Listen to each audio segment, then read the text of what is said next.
This is Emily. She works in a big Swiss corporation that is very dedicated to diversity and inclusion. Her corporation recently decided to implement a new performance evaluation and promotion process that aims to be more structured, transparent, communicative, and objective to move towards an equal environment in which everyone has the same opportunities. In the new process, Emily has performance dialogues with her supervisor Steve 4 times a year to talk about her performance. The process starts with an unconscious bias test, which Steve takes every time before the performance evaluation dialogues to ensure that he is aware of possible biases before entering the conversation. The next step includes a clearly structured performance dialogue. Steve has a checklist of performance evaluation requirements that are the same for all employees in his team and communicates these requirements clearly at the beginning of the dialogue to Emily. The checklist introduces more objectivity by ensuring that the same criteria are discussed with all employees and stopping Steve from drifting into discussions of subjective criteria that could introduce biases into the discussion. Further, Steve and Emily discuss goals that have been met, ambitions, and possible development opportunities for Emily. Steve clearly describes possible career path and the steps that Emily would need to take to follow this path. Further, Steve shows Emily how to meet the company's needs in order to advance in her career.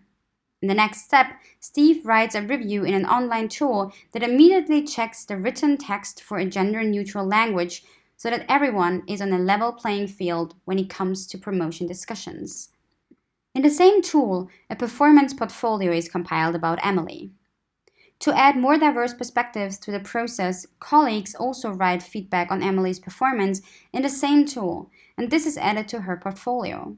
Finally, Emily reads through her portfolio and can make adjustments that Steve then approves.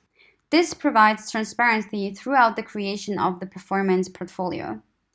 When a promotion opportunity arises, Steve compiles the portfolios of eligible employees in his team for the position and submits them to a decision-making committee. This committee consists of various employees of the company, including HR professionals, D&I team members, as well as budget and line managers of diverse teams. This team is already diverse in itself and includes as many women as men. This committee discusses with Steve who should be promoted from the proposed employees and the reasons for promoting this particular person. They also challenge the decision made by Steve if necessary. During the committee meeting, notes are taken so that at the end, when the decision is made, Steve can give clear, transparent feedback to Emily on the points discussed and why or why not Emily is being promoted. This further fosters a feedback culture and establishes trust. Emily appreciates the new, structured and transparent process and believes that it increases objective decision-making.